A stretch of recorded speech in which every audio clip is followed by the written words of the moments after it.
Hello বন্ধুরা, আজ রান্নার রেসিপি নিয়ে চলে এলাম। আজ বানাবো বেগুন ভর্তা। তেল গরম হয়ে গেছে, এবার পেঁয়াজ কুচিয়ে রেখেছি, পেঁয়াজটা দিয়ে দেব। পেঁয়াজটা দিয়ে দিচ্ছি।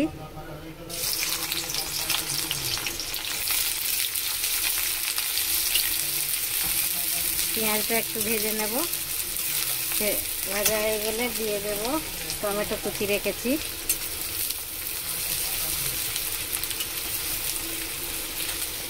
এটা ভাজা হয়ে গেছে, এবার কাঁচা লঙ্কা কুচিয়ে রেখেছি, এটা দিয়ে দিচ্ছি।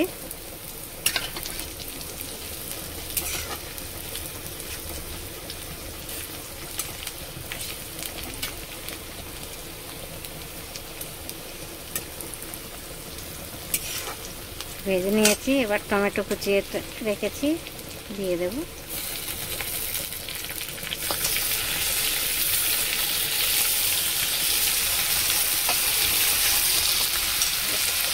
হলুদ দেব,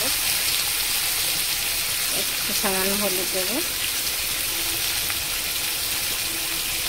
একটু ধনের গুঁড়ো,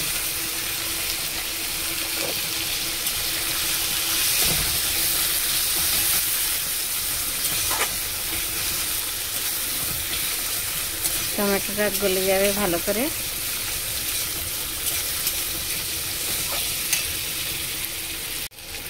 স্বাদ মতন নুন দিয়ে দিচ্ছি।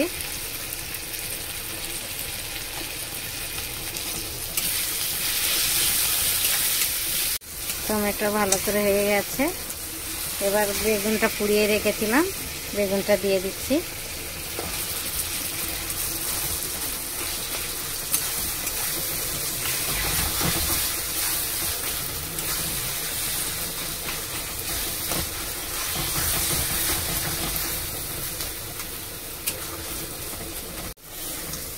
বন্ধুরা ভালো দেখো, বেগুন ভর্তা বানিয়েছি, ভালো সুন্দর কালার হয়েছে। আপনারাও এমনি করে বানিয়ে খাবেন। একটু আদাও দিতে পারেন, তেলের উপরে একটু কুচিয়ে, ধনের গুঁড়ো, খুব সুন্দর লাগবে খেতে। এবার হয়ে গেছে বেগুন ভর্তাটা আমার। ধনে পাতা দিয়ে দেব। বেগুন ভর্তা হয়ে গেছে, ধনে পাতা দিয়ে দিচ্ছি।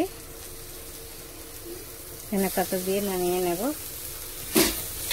আপনারাও এমনি করে খেয়ে দেখবেন, খুব ভালো লাগবে। ভালো লাগলে লাইক, কমেন্ট, শেয়ার করবেন।